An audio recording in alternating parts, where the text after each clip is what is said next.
Hello and welcome to Ninja Prep. This is Kapil Goyal, your educator and mentor for PG physics. तो screening test का exam हो चुका है।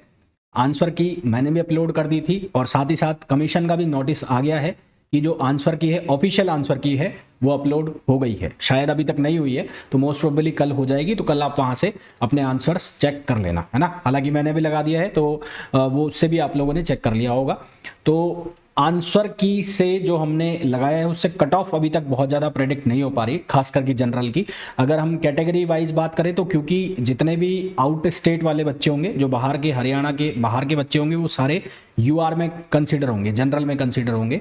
तो हरियाणा के जो सिर्फ कैटेगरी वाले बच्चे होंगे तो उनके लिए तो कट ऑफ का खेल जो है वो इतना ज़्यादा नहीं रह जाता।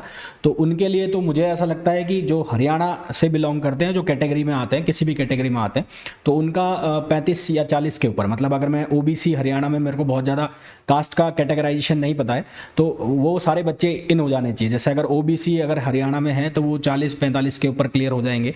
इसी तरह से SC ST में है तो वो 30-35 के ऊपर हरियाणा में आराम से क्लियर हो जाने चाहिए। इसी तरह से EWS का जो कट ऑफ है वो भी 50 नंबर से कम ही रहेगा।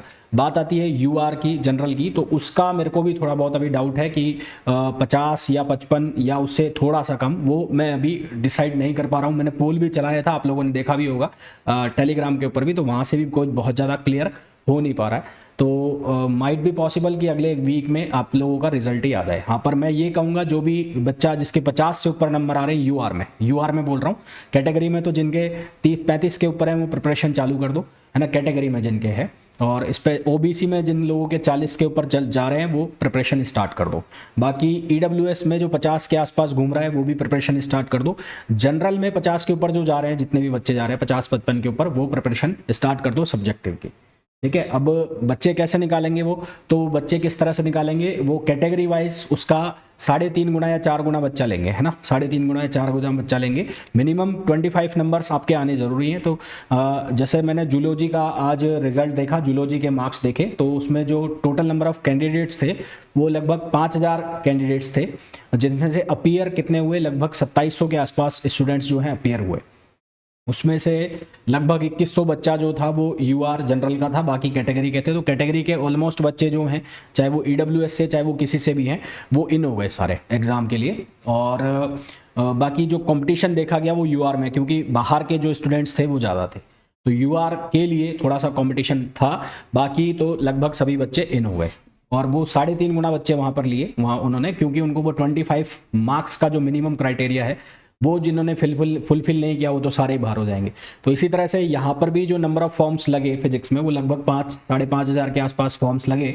तो उनमें से भी अगर हम बात करके चले तो लगभग अपीयरेंस इतनी मान लेते हैं कि 2500 बच्चे मान लेते हैं। तो सेम सा सीन रहने वाला है यहाँ पर भी। और क्योंकि थोड़ा सा अजीब सा पेपर था फिजिक्स का, बिल्कुल भी सिमेट्री उसमें थी नहीं, कहीं से भी उठा के क्वेश्चन दिए थे, तो कट ऑफ इतनी ज़्यादा जाएगी नहीं, है ना। तो उसके अकॉर्डिंगली जो मैंने मार्क्स बताए हैं उसके अकॉर्डिंगली आप अपनी प्रिपरेशन स्टार्ट कर देना। तो खैर ये तो था सारा का सारा सीन जो कल और आज के बीच में जितना भी पोल्स चला के और जैसा भी करके वो देखा है, वो सारा का सीन आपको मैंने बता दिया। अब बात कर लेते हैं सब्जेक्ट नॉलेज टेस्ट की, कि उसकी प्रिपरेशन कैसे करनी है। तो देखो उसकी प्रिपरेशन मैं बैच स्टार्ट कर रहा हूँ एक सब्जेक्ट नॉलेज टेस्ट के लिए, और उस बैच में मैं क्या करने वाला हूँ, क्या प्रोवाइड कराने वाला हूँ, वो मैं थोड़ा सा आपको बता देता हूँ। और फिर अगर आपको खुद अपने लेवल पे करनी है तो वो कैसे करते हैं तो कर सकते हो, तो उसके बारे में बात कर लेते हैं। तो मैं जो है वो आपको कराऊंगा 400 क्वेश्चंस कराऊंगा, है ना। 400 या 400 के आसपास, थोड़ा सा ऊपर, जितने क्वेश्चन मेरे से हो सकते हैं उतने कराऊंगा, क्योंकि पूरे सब्जेक्ट कराए जाना पॉसिबल नहीं है। 1-1.25 महीने का टाइम है, बहुत ज़्यादा टाइम है नहीं।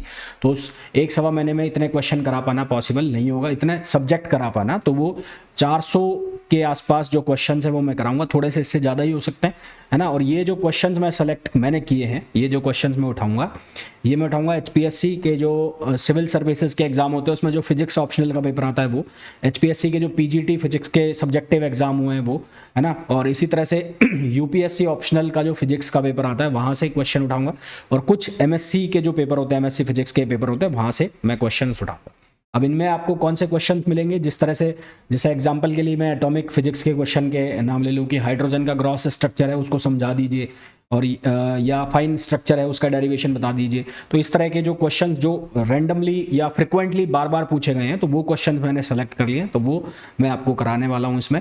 अच्छा, दूसरी चीज़ क्या रहेगी कि न्यूमेरिकल्स भी अगर होंगे तो वो भी मैं इसमें आपको कराऊंगा।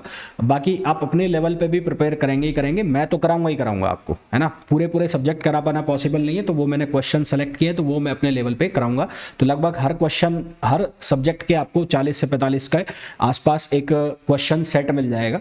40 से 45 जो इंपॉर्टेंट क्वेश्चन मेरे को लगता है वो सेट आपको मिल जाएगा। तो वो क्वेश्चंस आप प्रिपेयर करेंगे मेरे एंड पे, और बाकी आप अपने लेवल पर जो कुछ प्रिपेयर कर रहे होंगे वो कर ही रहे होंगे। ये जितनी भी क्लासेस होंगी वो सारी की सारी डेली बेसिस पर आपको रिकॉर्डेड मिलेंगी। लाइव आपकी क्लास में ले नहीं सकता, क्योंकि मेरे को भी खुद पहले वो सॉल्यूशंस बनाने पड़ेंगे और फिर वो पूरा प्रॉपरली लिखना भी होता है ना। मैं आपको ऐसे हवा में नहीं बता सकता कि इसको ऐसे कर लेना वैसे कर लेना, क्योंकि सब्जेक्टिव एग्जाम है तो वहाँ पर हमारा राइटिंग भी मैटर करता है। राइटिंग का मतलब है कि हम राइट अप हमारा कैसा है, हम उसको कैसे प्रेजेंट कर रहे हैं, तो वो सारा वो मेरे को भी अपने एंड पे भी तरीके से करना पड़ेगा। लाइव क्लास में वो पॉसिबल नहीं हो पाता, तो इसलिए डेली बेसिस पर आपको जो है रिकॉर्डेड क्लासेस मिलेंगी। अभी जो मैंने बैच है वो ऐप के ऊपर अपलोड भी कर दिया है, उसको लॉन्च भी कर दिया है। तो उसमें अभी न्यूक्लियर फिजिक्स, मॉलिक्यूलर फिजिक्स और सॉलिड स्टेट फिजिक्स के कुछ लेक्चर भी गए हैं।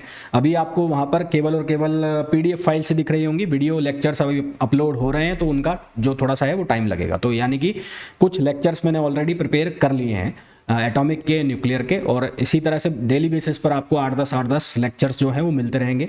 आप उनको देखते रहना, प्रिपेयर करते रहना, बाकी अपने एंड पर जो आप करोगे वो करोगे, है ना। इस बैच का जो प्राइस है वो रहेगा 4000 रुपीज़। इससे कम मैं इसको कर नहीं सकता, क्योंकि इतने सारे क्वेश्चन करने के लिए मेरे को भी मेहनत करनी पड़ेगी, मेरे को भी काम करना पड़ेगा, तो इससे कम में ये पॉसिबल हो नहीं सकता। हाँ, इसके लिए मैंने ये ज़रूर किया है कि अभी अब अगले 5 दिन अभी इस बैच को जब आप परचेज करते हैं तो ये आपको लगभग 3800 रुपये में ये बैच मिल जाएगा, है ना। इससे कम मैं इसको ले जा नहीं सकता। बहुत सारे फैक्टर्स मैंने सारे कंसिडर करके देखे, पूरे दिन मेरे को इसके लिए लगा रहना पड़ेगा, जब जाके मैं इतने क्वेश्चंस आपको करा पाऊंगा। तो उससे कम में ये पॉसिबल नहीं हो पाएगा। तो आप लोग अगर ये सोचें या कहें कि कम कर दीजिए या इतना मैं दे सकता हूँ, तो वो मेरे लेवल पर पॉसिबल नहीं हो पाएगा कैसे भी।